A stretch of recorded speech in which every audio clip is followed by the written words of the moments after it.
राधे राधे दोस्तों। तो पिछली वीडियो से हम वैदिक साहित्य का सामान्य परिचय पढ़ रहे हैं। तो हमने कुछ डिस्कस पिछली वीडियो में कर ली थी। अब जो है हम आज का विषय आगे रहेगा वेदों का रचनाकाल।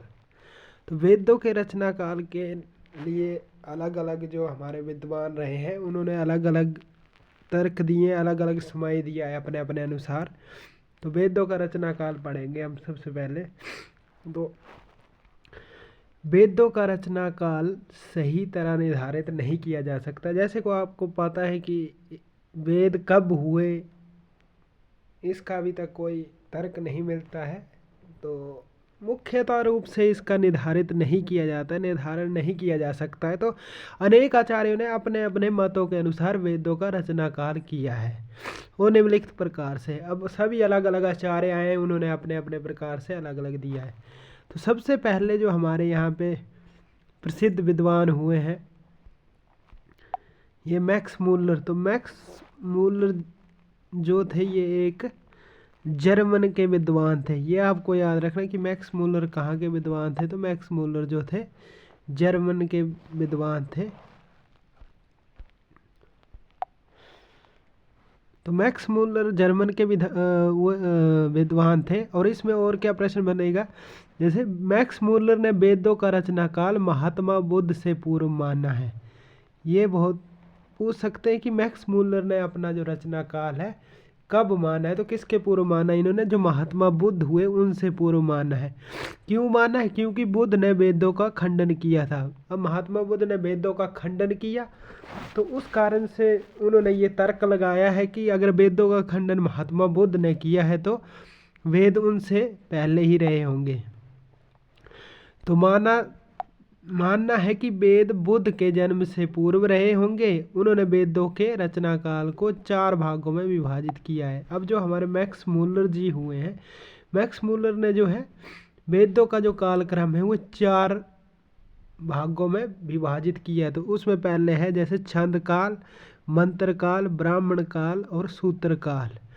अब इन्होंने कितने से कितने, तो इनका 1200, अगर ऐसा आ जाए कि इन्होंने कितना समय माना है तो इन्होंने 1200 ईसा पूर्व का समय माना है मैक्स मूलर ने। पर एक प्रश्न ये भी पूछता है कि इन्होंने वेदों को कितने भागों में, वेदों का जो कालक्रम है कितने भागों में विभाजित किया है। तो इन्होंने 4 भागों में। तो पहला आता है हमारे सामने छंद काल। तो छंद काल में क्या हुआ, 1200 ईसा पूर्व से लेकर 1000 ईसा पूर्व तक जो है इन्होंने छंद काल का समय माना है। इसमें वैदिक मंत्रों की रचनाएं हुई हैं। तो इसमें जो पहला जो हमारा छंद काल था इसमें जो था वैदिक मंत्रों की रचनाएं हुई है। ये 1200 ईसा पूर्व से 1000 ईसा पूर्व इन्होंने माना है। दूसरा आया है मंत्र काल। ये 1000 ईसा पूर्व से लेकर 800 ईसा पूर्व तक रहा है। इसमें वैदिक संहिताओं की रचनाएं हुई है तथा उनका संकलन हुआ है। उसके बाद अगला आया हमारे पास ब्राह्मण काल। ब्राह्मण काल में क्या हुई, ये 800 से 600 ईसा पूर्व, 800 ईसा पूर्व से लेकर 600 ईसा पूर्व तक जो है ब्राह्मण काल का समय था। इनमें अनेक ब्राह्मण ग्रंथों की रचनाएं की गई थी, तभी इसको ब्राह्मण काल कहा गया है। उसके बाद अगला है हमारे पास सूत्र काल। तो सूत्र काल हमारे पास 600 ईसा पूर्व से लेकर 400 ईसा पूर्व तक रहा है। इसमें अनेक सूत्र ग्रंथों की रचनाएं हुई। तो आपने इसमें जो है छंद काल, मंत्र काल, ब्राह्मण काल, सूत्र काल, दो दो उसमें कम कर लेना है आपने। जैसे 1000 से 1200, 1200 से 1000 हुआ तो 200 कम कर लिया, फिर 200 200 क्रम से कम करते जाना है। ऐसे ही 1000 से 800, 800 से 600 हुआ, 600 से 400 हुआ। तो हर जो कालक्रम दिया है इसमें 200 का अंतर है। अगर आपको याद भी ना रहे तो आपको 200 200 के अंतर से नीचे लाते। छंद काल और मंत्र काल में 1000, तो 1000 से शुरू करेंगे, 800 800 से शुरू करेंगे, 600 600 से शुरू करेंगे, 400 तक। इस प्रकार से जो है इसमें मुख्यतः रूप से जो प्रश्न बनने वाले वो मैंने बता ही दिए आपको कि ये जर्मन के विद्वान थे मैक्स मूलर, और इन्होंने महात्मा बुद्ध के पूर्व का जो समय माना है, ये वेदों का समय माना है, वेदों का काल माना है। और वेदों के काल को इन्होंने 4 भागों में जो है विभाजित किया है। तो 4 भाग कौन कौन है ये, छंद काल, मंत्र काल, ब्राह्मण काल और सूत्र काल। तो ये है मैक्स मूलर के अनुसार समय। उसके बाद अगले आए हमारे ए वेबर, जो बहुत ही प्रसिद्ध विद्वान हुए हैं। इन्होंने वेदों का समय 1200 ईसा पूर्व से लेकर 1500 ईसा पूर्व माना है। ये एक बहुत ही ध्यान रखने योग्य चीज़ है कि जो मैक्स मूलर है उन्होंने ओनली 1200 ईसा पूर्व ही माना है, लेकिन जो ये ए वेबर हुए हैं इन्होंने जो है 1200 ईसा पूर्व से लेकर 1500 ईसा पूर्व तक माना है, याद रख। उसके बाद यही था, जैसे ये जॉर्ज वेबर है, तो इन्होंने जो जॉर्ज वेबर और ए वेबर एक ही हैं, तो इन्होंने क्या किया कि ये एक तो पहले तो जर्मन के विद्वान थे, ये भी आपको याद रखना है, ज़्यादातर विद्वान जर्मन के ही आए हैं। और वेदों का रचना काल ये बता ही दिया मैंने, 1500 ईसा पूर्व से 1200 ईसा पूर्व के बीच में था। ये भारत में वैदिक सभ्यता का महत्वपूर्ण दौर था इनके काल में। और उसके बाद अगले आए हमारे प्रसिद्ध जैकोबी। तो जैकोबी जो हमारे विद्वान हुए हैं, उन्होंने अपने जो वेदों का रचना काल माना है वो उन्होंने ज्योतिष के ध्रुव पश्या, ये बहुत ही ध्रुव पश्या जो है, इसमें जैकोबी ने किसके आधार पर वेदों का काल माना है, तो ध्रुव पश्या के आधार पर वेदों का काल माना है। ये पूछ सकते हैं कि जैकोबी ने ज्योतिष के आधार पे तो मानना है, लेकिन ज्योतिष के भी ध्रुव पश्य के आधार पर जो है वेदों का काल माना है। उस आधार पर उन्होंने ऋग्वेद की रचना काल 4500 ईसा पूर्व से लेकर 2000 ईसा पूर्व तक माना है। अब पश्य ध्रुव पश्य जो है उसके आधार पर इन्होंने जैकोबी ने जो है वेदों का काल माना है। तो कितना माना है, 4500 से लेकर 2000 ईसा पूर्व तक जो है जैकोबी ने ज्योतिष शास्त्र के अनुसार ऋग्वेद का रचना काल माना है। तो ये हो गया हमारे जैकोबी। उसके बाद हमारे प्रसिद्ध एक और भारतीय जो है ये आते हैं बाल गंगाधर तिलक, जो कि बहुत ही प्रसिद्ध है और इनके प्रश्न मैक्सिमम पूछा जाता है। तो बाल गंगाधर तिलक ज्योतिष के नक्षत्रों में बसंत संपात, ये आपको याद रखना है कि बाल गंगाधर तिलक ने ज्योतिष के नक्षत्रों में बसंत संपाद के आधार पर वेदों का समय 6000 से लेकर 4000 ईसा पूर्व माना है। इन्होंने बसंत संपाद के आधार पर ही वेदों का काल 6000 से 4000 ईसा पूर्व से माना है। उसके बाद उन्होंने वेदों का काल इन्होंने भी 4 भागों में बांटा है और मैक्स मूलर ने भी 4 भागों में बांटा है जैसे कि। और इन्होंने जो माने हैं अदिति काल, क्योंकि नक्षत्र ज्योतिष के आधार पर माना है तो नक्षत्र के आधार माना है इन्होंने, तो नक्षत्रों के काल के अनुसार ही इन्होंने काल लिए। अब अदिति, मृगशिरा, कृत्तिका और सूत्र, ये 4 काल इन्होंने जो माने हैं। अब जो अदिति काल था बोलते ये 6000 से 4000 तक रहा, जिसमें मंत्रों का निविद मंत्र जो है उनकी रचना हुई। और मृगशिरा काल आया, उसमें 4000 से 2500 तक रहा, जो ऋग्वेद के सूक्तों की रचना हुई। और कृत्तिका काल में 2500 लेकर 1400, जहाँ पे चारों वेदों का संकलन किया गया। उसके बाद सूत्र काल में 1400 से लेकर 500 ईसा पूर्व तक जो है सूत्र काल कहलाया गया। ये है बाल गंगाधर तिलक का जो है रचना काल के अनुसार वेदों का रचना काल। तो इसमें जो महत्वपूर्ण प्रश्न ये भी है कि इन्होंने किस आधार पर किया था, तो ज्योतिष के नक्षत्र में बसंत संपाद के आधार पर वेदों का समय 6000 से 4000 ईसा पूर्व तक मानना था। उसके बाद आगे बढ़े, उसके बाद आए ए विंटरनित्स। तो इन्होंने वेदों का काल केवल 2500 ईसा पूर्व माना है। ऋग्वेद का जो समय है ये 2500 ईसा पूर्व माना है, इतना भी आप याद रखोगे बहुत है। उसके बाद अगले आए हमारे स्वामी विवेकानंद। तो स्वामी विवेकानंद जो एक भारतीय दार्शनिक हुए हैं। तो स्वामी विवेकानंद ने बहुत पुराण श्रीमद् भगवत गीता इत्यादि पे टीका लिखी है। तो स्वामी दयानंद जो थे वो सरस्वती जो थे वो आर्य समाज के प्रवर्तक थे। तो आर्य समाज के प्रवर्तक कौन थे, तो आर्य समाज के प्रवर्तक स्वामी दयानंद थे। उनका मानना है कि वेदों का रचना काल सृष्टि के आरंभ से हुआ है। क्योंकि ये भारतीय थे तो इनका मानना है कि वेदों का जो रचना काल है वो सृष्टि के आरंभ में हुआ। जब सृष्टि की उत्पत्ति हुई तो ब्रह्मा से ही वेदों का जो है वेदों की उत्पत्ति ब्रह्मा से साक्षात हुई थी, तो इन्होंने माना है कि वेदों का समय जो है सृष्टि के आरंभ से ही हमें मान लेना चाहिए। उसके बाद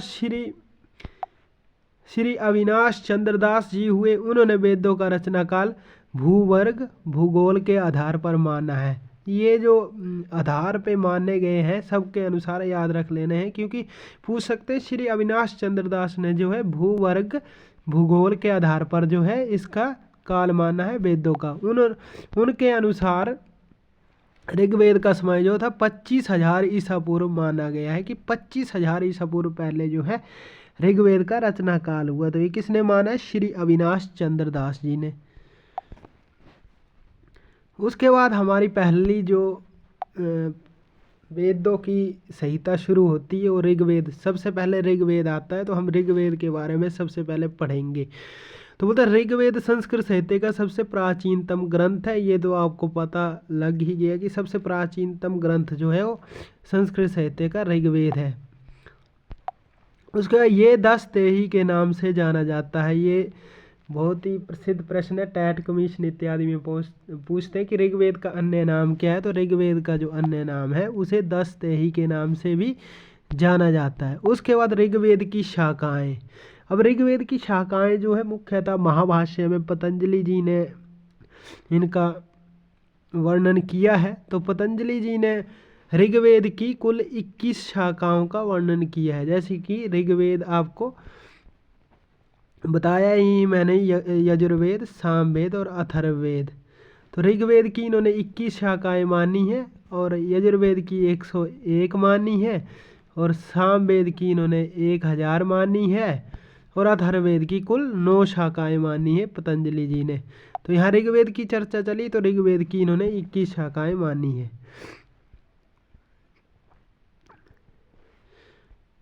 जैसे यहाँ भी कहा गया है, इन्होंने महाभाष्य में कहा एकविंशतिधा वह वृहवृच्या। ये पतंजलि जी की सूक्ति है, किस में मिलती है? महाभाष्य में। महाभाष्य में इन्होंने कहा है कि ऋग्वेद की जो है 21 शाखाएं। अब आपको 21 शाखाएं तो है, लेकिन मुख्यतः जो है मुख्य रूप से अभी 5 शाखाएं जो है ऋग्वेद की मिलती है। तो अभी तो नहीं, लेकिन मुख्य जो है 5 शाखाएं कौन कौन है तो ये भी आपको पता होनी चाहिए। मुख्यतः ऋग्वेद की 5 शाखाएं शाकल, वाष्कल, अश्वलायन, शांकायन और मांडुकायन। और अभी जो वर्तमान में उपलब्ध होती है 2 ही उपलब्ध होती है, शाकल और वाष्कल। ऐसे मुख्यतः तो 5 शाखाएं हैं, लेकिन आज के समय में जो मिलती है वो 2 शाखाएं मिलती है, शाकल और वाष्कल शाखाएं। अब इसके बाद जो ऋग्वेद का विभाजन जो हुआ है ये 2 प्रकार से हुआ है। ऋग्वेद का विभाजन जो है 2 प्रकार से हुआ। तो अष्टक्रम और मंडल क्रम। अष्टक्रम और मंडल क्रम। अब सबसे पहले हम पढ़ेंगे अष्टक्रम में क्या क्या है। तो अष्टक्रम में जो है सबसे पहले 8 अष्टक हैं।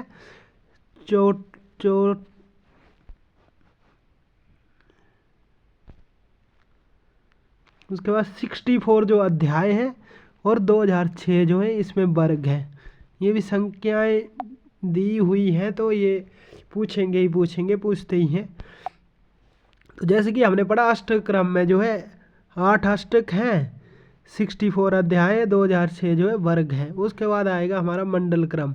मंडल क्रम में जो है 10 मंडल है, 85 अनुवाक है, और बाल खिल सूक्त जो है 11 है, और कुल सूक्त जो है 1017 है। तो 1017 प्लस 11 करके कुल 1028 सूक्त हो जाती है, जो ऋग्वेद में 1028 सूक्त है। अगर ये प्रश्न आया कि बाल खिल सूक्त कितनी है, तो बाल खिल सूक्त जो है 11 है। और बाल खिल सूक्त अगर ऐसे पूछ ले कि किस मंडल में है, तो बाल खिल सूक्त जो है ये 8वें मंडल में, ऋग्वेद के 8वें मंडल में मिलता है। उसके बाद हमारे पास कुल जो मंत्र हो गए हैं यहाँ 10,580 मंत्र जो है ऋग्वेद के हैं। और ऋग्वेद के जो देवता हैं, सूक्ति प्रथम सूक्त है वो अग्नि सूक्त के लिए है, जो ऋग्वेद की अंतिम सूक्त है वो संज्ञान सूक्त है। तो प्रथम जो किस देवता की स्तुति की गई है, प्रथम जो हमारे सूक्त है उसमें अग्नि देवता की, जैसे कि आपको मिलती है अग्नि मीड़े पुरोहितम, इत्यादि। और ऋग्वेद के अंतिम सूक्त जो है उसमें जो है संज्ञान सूक्त है। उसके बाद ये आपके लिए एक चार्ट है जो कि बहुत ही महत्वपूर्ण है। यूजीसी नेट, एचपी टेट, किसी भी प्रवक्ता की जो भी परीक्षाएं होती है ऑल इंडिया लेवल पे भारत में, तो हर कहीं ये प्रश्न आता ही आता है। तो आपके पास जैसे कि बताया हमने कुल 10 मंडल हैं, तो प्रथम द्वितीय तृतीय चतुर्थ पंचम षष्ठ सप्तम अष्टम नवम, और सबके अलग अलग ऋषि हैं और सूक्तों की संख्या है। तो सबसे पहले हम प्रथम मंडल के ऋषि है मधुचंदा।